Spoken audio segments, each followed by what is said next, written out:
வணக்கம் and welcome to கிளேரிஃபிக்ஷன். விண்வெளி பயணம். வானம் முழுவதும் நட்சத்திரங்கள் மின்னிக் கொண்டிருந்தது.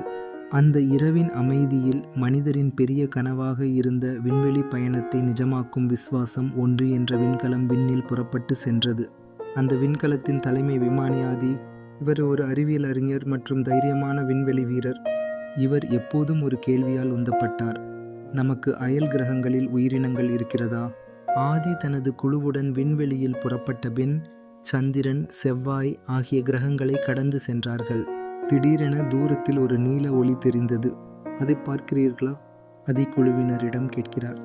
ஆம், அது நமக்கு தெரியாத ஒன்று போல இருக்கிறது என குழுவின் கணினி நிபுணர் ரம்யா பதிலளிக்கிறார். அந்த ஒளியை நோக்கி அவர்கள் சென்றபோது விண்கலம் திடீரென காந்த வெப்ப புயலால் பாதிக்கப்பட்டது. எல்லோரும் ஜாக்கிரதையாக இருங்கள் என்று ஆதி கூப்பாடினார்.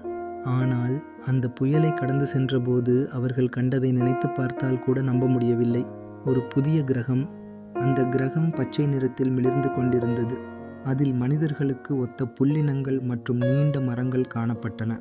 திடீரென்று ஒரு புதுமையான உயிரினம் குழுவினரை நோக்கி வந்தது. அது மனிதரை ஒத்திருந்தாலும் அதன் தோலில் நீல நிறம் இருந்தது. கண்கள் பெரியவையாகவும் வெளிச்சமளிக்கும் வகையிலும் இருந்தன. அது ஒரு கருவியை அணுகி ஒரு தனி குரலில் கூறியது, நீங்கள் யார்? ஆதி அவர்களுடன் தொடர்பு கொண்டு கூறினார், நாங்கள் பூமியிலிருந்து வந்தோம், நண்பர்களாக இருக்கிறோம்.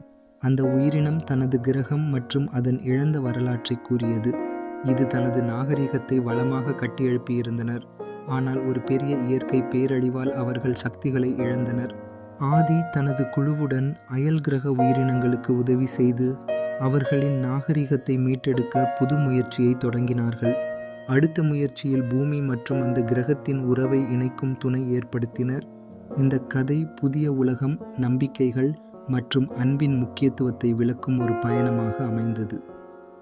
இந்த வீடியோ பிடிச்சிருந்தா லைக், ஷேர் பண்ணுங்கள். மறக்காமல் கிளேரிஃபிக்ஷன் சேனலை சப்ஸ்கிரைப் பண்ணி சப்போர்ட் பண்ணுங்கள். தேங்க்யூ.